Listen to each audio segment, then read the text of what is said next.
नमस्कार, मैं चंद्रशेखर जोशी, देवभूमि टुडे में आपका स्वागत है। बीते 6 दिनों से उत्तराखंड में युवा और छात्र आक्रोश में है। जगह जगह प्रदर्शन कर रहे हैं। प्रदेश की राजधानी देहरादून से लेकर प्रदेश के मुखिया के निर्वाचन क्षेत्र चंपावत तक और पिथौरागढ़ से लेकर हल्द्वानी तक विभिन्न क्षेत्रों में एक ही मांग है। यूके ट्रिपल एससी का जो पेपर 21 सितंबर को हुआ था, जो स्नातक स्तरीय परीक्षा थी, उनका आरोप है कि पेपर लीक हुआ है। 3 पेज बाहर आई थी परीक्षा शुरू होने के 35 मिनट बाद। इस आंदोलन में युवाओं, नौजवानों और बेरोजगार छात्रों के साथ ही यूकेडी और अब कांग्रेस भी शामिल हो गई है। विभिन्न राजनीतिक दल, तमाम संगठनों, बेरोजगार मोर्चा, इन सभी का ये कहना है कि मुख्यमंत्री पुष्कर सिंह धामी के नेतृत्व में चल रही सरकार कठोरतम नकल विरोधी कानून के बावजूद नकल रहित परीक्षा कराने में कामयाब नहीं रही है। लोगों को, युवाओं को मेहनत के बावजूद, मेहनत से नौकरी मिलने का भरोसा नहीं है। पेपर लीक हो रहे हैं। अब तक बीजेपी बैकफुट में थी। पहली बार आज 26 सितंबर को भारतीय जनता पार्टी ने इस मामले में अपनी ओर से अपना पक्ष रखा है। इस पूरे प्रकरण में बीजेपी मानती है कि ये परीक्षा में जो पेपर लीक का मामला है, ये युवाओं के कंधों में बंदूक रख के एक राजनीतिक साजिश है। वो इसको जिहाद की संज्ञा देती है। सत्ता से उखाड़ फेंकने जो पड़ोसी राज्यों में बांग्लादेश, लंका और नेपाल में जो पिछले कुछ सालों में वाकये हुए हैं, उसके लेकर एक अराजकता का माहौल तमाम राजनीतिक दल पैदा करना चाहते हैं। ऐसा भारतीय जनता पार्टी के संगठन का और सरकार में भी इस बात को कहा जा रहा है। सत्यता क्या है, वास्तविकता क्या है, जो आरोप लग रहे हैं उसमें पार्टी का क्या रुख है। चंपावत जो मुख्यमंत्री धामी साहब का निर्वाचन क्षेत्र है, उस क्षेत्र से दर्जा राज्य मंत्री और उत्तराखंड वन एवं पर्यावरण सलाहकार समिति के उपाध्यक्ष वरिष्ठ बीजेपी नेता श्याम नारायण पांडे साहब हमारे साथ हैं। सीधे उनसे ही जानते हैं कि पार्टी का इसमें क्या पक्ष है। पांडे साहब, आपका बहुत स्वागत है।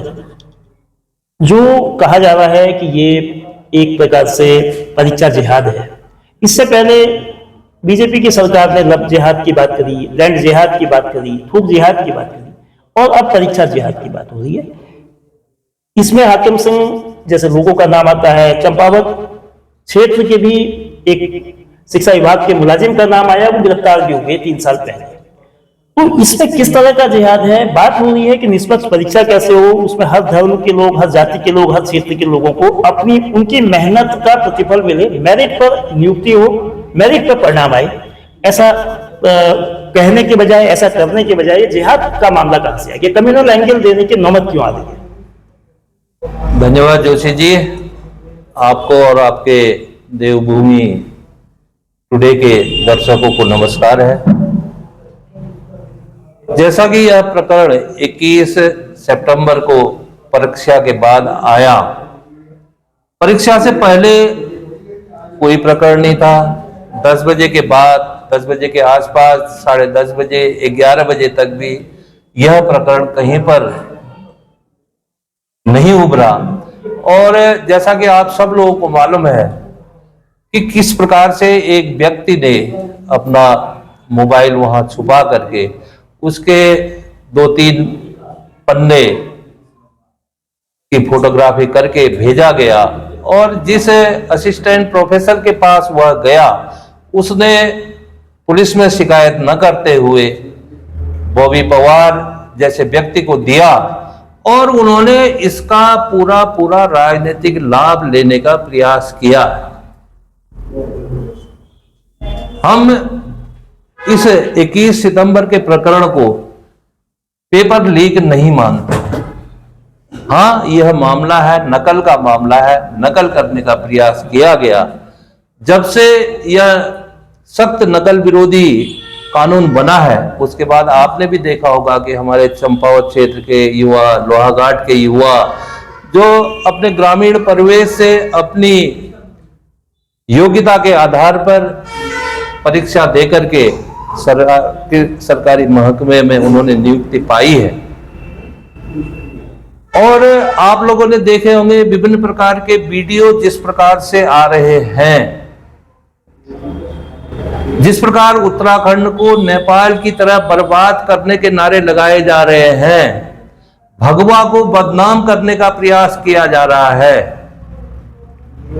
सड़ी हुई लाशों के ऊपर चलने वाले लोग जो आज अचानक से हमारे युवाओं के शुभ चिंतक बन करके युवाओं के कंधे पर बंदूक रखकर जिस प्रकार से अपनी राजनीतिक रोटियां, जब जनता की अदालत में वह सफल नहीं हुए तो अब कुछ दुष्चक्र रच करके यहाँ के युवाओं को भड़का करके युवाओं के जोश खरोश का दुरुपयोग करते हुए अपनी राजनीतिक रोटियां सेक रहे हैं।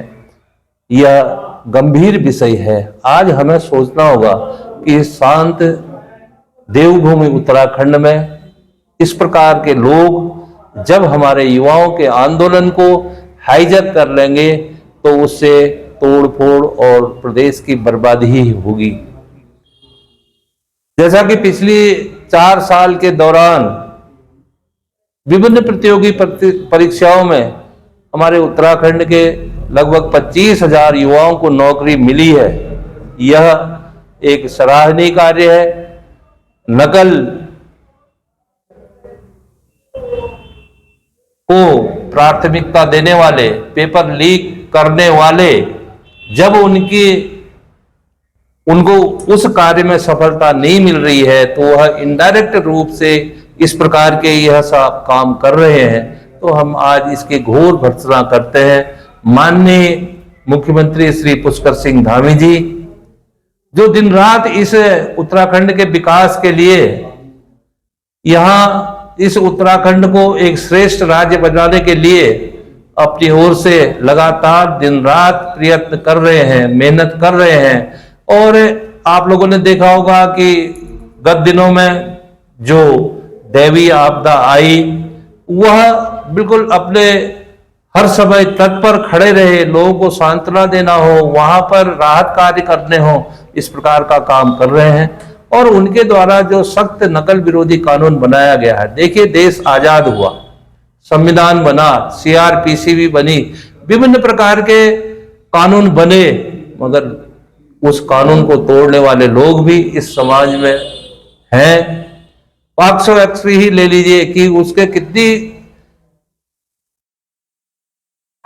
जबरदस्त उसमें सजा का प्राविधान है, फिर भी समाज के कुछ कुंठित मानसिकता के लोग इस प्रकार के कृत्य करते हैं।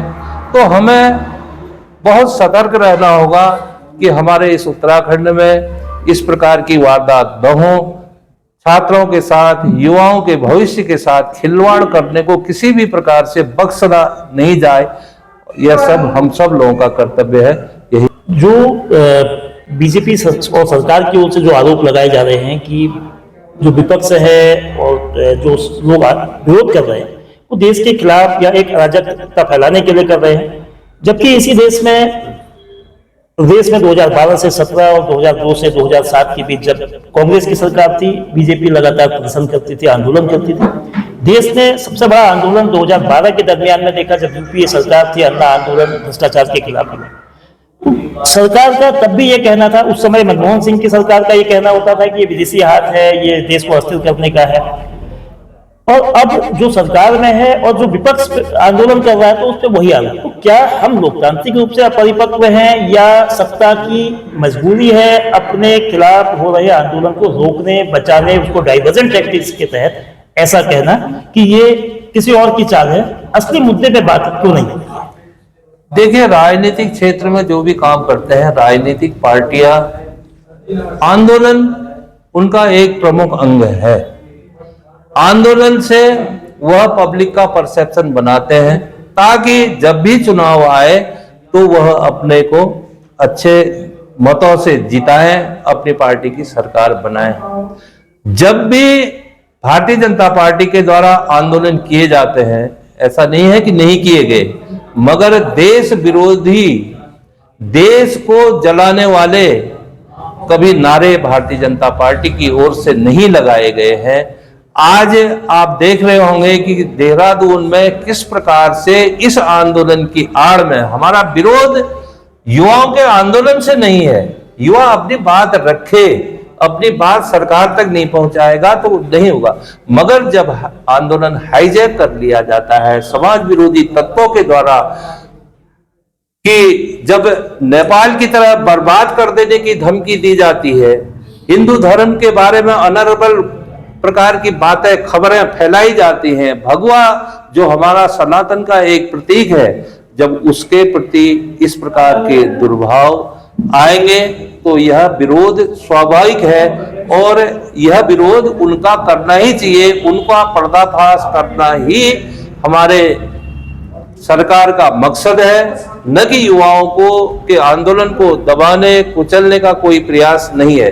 राजनीतिक क्षेत्र में पक्ष हो विपक्ष हो, पक्ष कम करता है, विपक्ष का दायित्व है कि वह अपने आंदोलन जारी रखे, आंदोलन करे, मगर उसमें हमारे इस उत्तराखंड क्षेत्र का हित सुरक्षित रहे। यहाँ के युवाओं की भावनाओं के साथ खिलवाड़ करके किसी प्रकार का ऐसा उनको उद्वेलित न किया जाए कि वह अपने ही राज्य को, अपने ही द्वारा बनाए गए राज्य को नुकसान पहुंचाए। धन्यवाद पांडे साहब। भारतीय जनता पार्टी का नकल के मामले में, पेपर लीक के मामले में क्या दृष्टिकोण है, ये आपने जाना। बीजेपी का कहना है कि पेपर लीक नहीं हुआ है, वो तकनीकी तौर पे इसको नकल हुई है और नकल को रोकने के लिए इंतजाम किए गए हैं, कुछ कदम उठाए भी गए हैं। एसआईटी बनाई गई है, एक रिटायर्ड जज बीएस वर्मा जो उत्तराखंड हाई कोर्ट में जस्टिस रहे हैं, जज रहे हैं, उनकी निगरानी वो उनके निगरानी में एसआईटी काम करेगी। 4 अधिकारियों को निलंबित भी किया गया है, कुछ लोगों की गिरफ्तारी भी हुई है।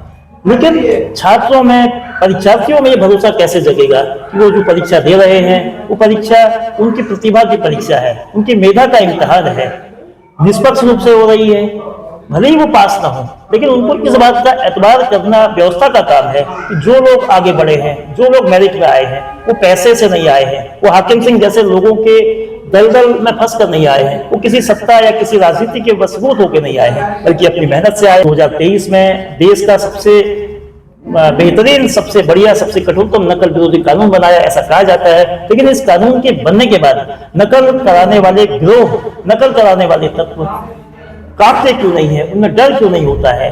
उत्तराखंड 25 साल का 2 महीने बाद होगा, 50 साल के युवा मुख्यमंत्री इस प्रदेश की कमान संभाले हैं और 27 साल के चंपावत विधानसभा का वो प्रतिनिधित्व करते हैं। उम्मीद ये करी जा सकती है कि युवा मुख्यमंत्री युवाओं की भावना को समझेंगे, युवाओं के दर्द को समझेंगे, उनकी मेहनत पे पानी नहीं गिरेगा, ऐसी व्यवस्था सुनिश्चित करेंगे।